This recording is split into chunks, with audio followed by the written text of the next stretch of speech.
आज obstructive disease के बारे में पढ़ते हैं। ऑब्स्ट्रक्टिव डिजीज़ में तीन बहुत इंपॉर्टेंट आते हैं। सबसे पहले सीओपीडी, दूसरा एज़मा और तीसरा ब्रोंकिक्टेसिस। यानी वो जो हमारे सांस यानी एयरवे को ऑब्स्ट्रक्ट कर देती है किसी भी तरीके से, या तो प्राइमरी खुद ही करा देती है या सेकेंडरी में जाके करा देती है। कोई भी रीज़न होता है इनके पीछे, इन तीनों बीमारियों के। जैसे सीओपीडी है, सीओपीडी के अंदर फिर फर्दर दो डिजीज़ आते हैं। एज़मा हो गया, एस्थमा कहते हैं, और ब्रोंकिक्टेसिस। सीओपीडी जो क्रोनिक ऑब्स्ट्रक्टिव पल्मोनरी डिजीज़ होते हैं। एस्थमा वो होता है जो कि इन्फ्लेमेशन होती है, जो कि साथ साथ में मसल टाइटनेस होती है। ये एलर्जिक के रिएक्शन के तौर पे होता है। फॉर एग्ज़ाम्पल अगर कोई एलर्जन यानी डस्ट पार्टिकल या कुछ भी हमारे एयरवे में जाता है तो हमारे जो ब्रोंक्यूल्स है, इसके अराउंड जो मसल है उनमें एलर्जी की कैफियत स्टार्ट होती है। फॉर एग्ज़ाम्पल उसमें मास सेल एक्टिवेट हो जाते हैं हमारे, साथ साथ में एंटीबॉडी है IgE, वो एक्टिवेट हो जाता है। IgE ये एक्टिवेट हो जाता है तो ये मास सेल को एक्टिवेट कर देता है, और मास सेल क्या कर देता है, तीन चीज़ों को रिलीज़ कर देता है। इसमें सबसे पहले आता है हिस्टामीन आता है, फिर ब्रेडिकाइनेज आता है, और साथ साथ में प्रोस्टाग्लैंडिन। ये तीनों रिलीज़ करा के क्या कर देता है, ब्रोंको कॉन्स्ट्रिक्ट करा देता है, जिसकी वजह से क्या होता है, सांस लेना मुश्किल हो जाता है। सांस अंदर तो ले सकते हैं लेकिन बाहर निकालना बहुत मुश्किल हो जाता है। साथ ही ये जो ब्रोंक्यूल्स होते हैं बहुत कंस्ट्रिक्ट हो जाते हैं। तीसरा है ब्रोंकिक्टेसिस। ब्रोंकिक्टेसिस में सिंपली दो तरीके हैं। ये ऑब्स्ट्रक्टिव डिजीज़ में भी आता है और रिस्ट्रिक्टिव में भी आता है।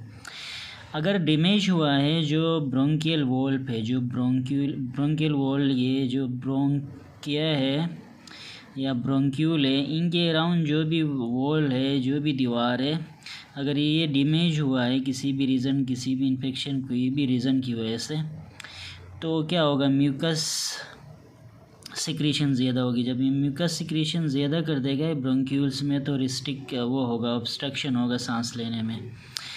साथ साथ में अगर ये ज़्यादा हो जाए, म्यूकस आहिस्ता आहिस्ता से ज़्यादा हो के क्या करे, इन्फ्लेम हो जाए, और साथ साथ में स्कार बने, तो जब स्कार फार्मेशन होती है तो रिस्ट्रिक्टिव में भी चला जाता है। ताकि रिस्ट्रिक्टिव का मतलब ये है कि हमारे एयरवे जो ब्रोंक्यूल से एल्वेलाई से इसके अराउंड जो पेरेन्काइमा है, जिसका काम ये होता है कि जो ही सांस ले ले तो वो भी हरकत में आ जाता है, फैल जाता है।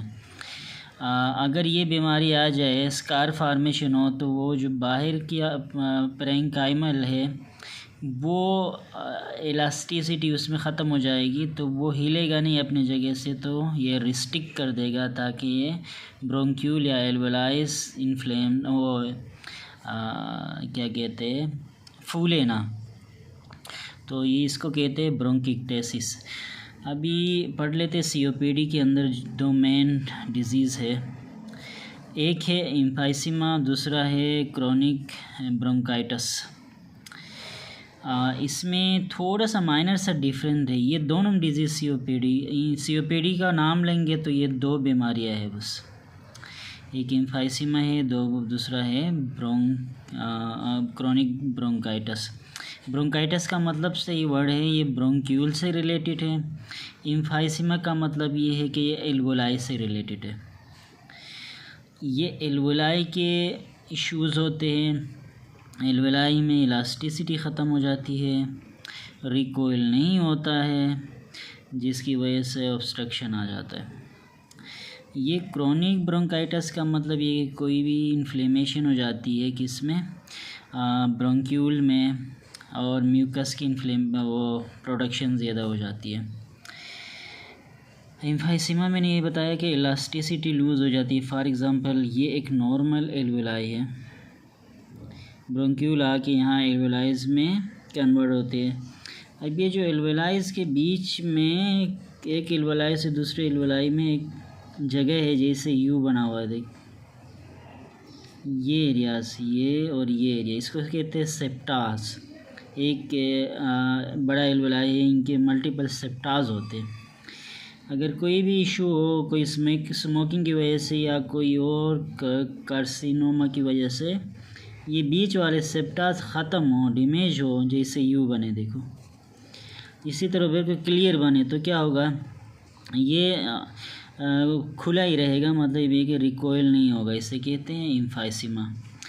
इसमें क्या होती है, शॉर्टनेस ऑफ ब्रेथ बहुत ज़्यादा होगी। एक कॉमन इसमें डिफरेंस है, साइन एंड सिम्टम में एम्फाइसीमा और क्रोनिक ब्रोंकाइटिस में सिर्फ एक ही डिफरेंस है। जो एम्फाइसीमा होगा उसमें शॉर्टनेस ऑफ ब्रेथ बहुत होगी, क्योंकि अंदर ट्रैप होगा एयर, बाहर नहीं आएगा। जबकि कफिंग बहुत कम होगी, इसमें कफ नहीं होगी बिल्कुल।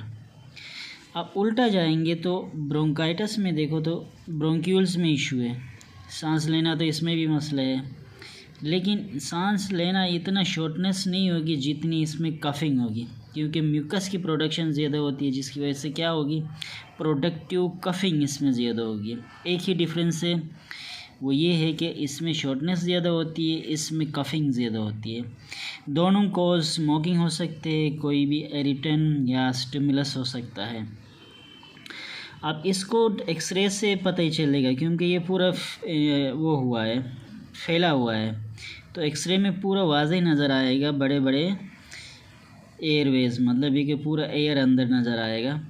जबकि ये जो ब्रोंकाइटिस है, इसमें एयरवे अपना एल्वेलाई सही ठीक होते हैं, ये एक्सरे से पता नहीं चलेगा, ये क्लिनिकल फीचर्स है, जैसे कफिंग हो गया और भी जितने भी फीचर्स है वहाँ से पता चलेगा।